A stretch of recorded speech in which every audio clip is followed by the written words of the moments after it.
métier, ma passion, Armelle Lévy. Mon métier, ma passion, c'est avec vous. Bonsoir Armelle Lévy. Bonsoir. Et comme chaque samedi soir, on part à la rencontre de passionnés, d'amoureux de leur métier. Ce soir, c'est Sébastien Guérard qui nous accueille dans son cabinet dans les Pyrénées-Orientales. Il est masseur-kinésithérapeute à Perpignan. Bonjour, allez-y, installez-vous sur la table d'examen. Mal de dos, maladies respiratoires comme les bronchiolites chez les bébés, maladies neurologiques comme la rééducation après un AVC, les masseurs kinésithérapeutes sont comme les médecins. Ils ont chacun une spécialité. Celle de Sébastien, c'est de soigner les épaules douloureuses. Alors pour être efficace, il repositionne un patient dans sa globalité. Quel est son environnement, sa perception de la douleur, son ressenti et son vécu? Cela conditionnera la façon dont cette personne pourra se sortir de sa situation. Si je suis caissière dans un supermarché, je suis mère de 4 enfants divorcés d'un mari alcoolique, ma tendinite d'épaule pour parler plus vulgairement, qui me fait souffrir depuis 4 mois, va probablement mettre beaucoup plus de temps à récupérer que si je suis artisan plombier à mon compte et que j'ai qu'une envie, c'est de repartir vite au travail parce que j'ai des clients qui m'attendent, donc je me sens engagé par rapport à eux, donc je dois aller bosser. Voilà, c'est deux approches complètement différentes. Ça va être la même pathologie, la même tendinite d'épaule, mais le temps de guérison et de récupération va absolument pas être le même. C'est ce qu'on appelle le biopsychosocial. Le biopsychosocial.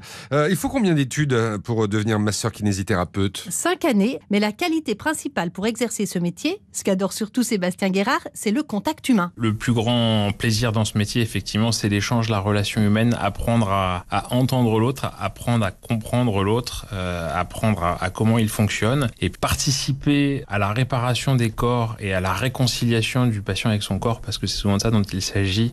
C'est quelque chose d'assez magique. Et puis je dirais qu'on le fait sans chimie. On le fait à travers notre discours, à travers nos mains, à travers des conseils, à travers de l'éducation à la santé. Donc on comprend bien, Armelle, que c'est un métier de contact, mais justement, la crise sanitaire, elle a forcément dû un peu changer les choses, la façon d'exercer ce métier de masseur-kinésithérapeute. Oui, c'est vrai. Il y a un avant et un après. Les patients ne doivent plus se croiser dans la salle d'attente et leur modèle économique aux masseurs-kinésithérapeutes est en train de basculer. On est clairement en difficulté parce qu'effectivement, dans une journée, on ne peut pas voir autant de patients qu'on en voyait avant. Pourquoi ? Parce qu'entre chaque patient, il y a des protocoles de désinfection qui sont un peu lourds, qui prennent du temps. Pendant qu'on désinfecte une cabine de soins, on ne soigne pas. Et puis en termes de surcoût, effectivement, c'est la surconsommation de produits désinfectants, de matériel de protection qui ont un coût qui n'est pas neutre à la fin du mois. Mais alors justement, ils n'ont pas été aidés? Ah si, les masseurs-kinésithérapeutes ont bénéficié du fonds de solidarité et des aides de l'État pour soutenir leur activité, mais ils aimeraient obtenir maintenant une prise en charge de leur matériel de protection.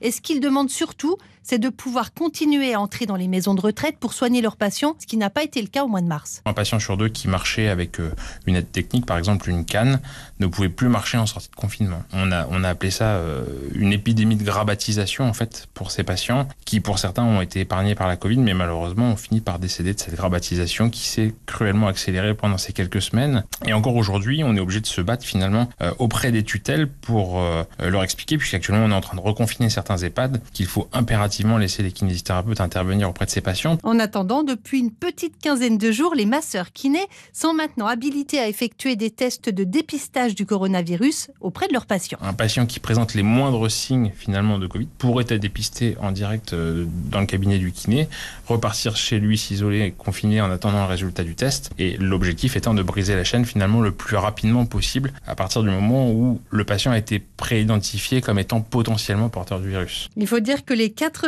000 kinésithérapeutes libéraux sont au contact de la population. Ils croisent à peu près 1 million de patients chaque jour. Et on leur dit merci à tous ces kinés, ces masseurs-kinésithérapeutes dans toute la France. Merci Armelle, on vous retrouve la semaine prochaine.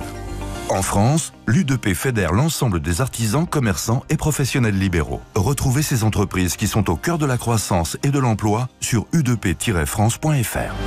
Et je vous souhaite une très belle soirée sur RTL. Je vous retrouve demain 18h. Dans un instant, vous refaites le match avec Christian Olivier.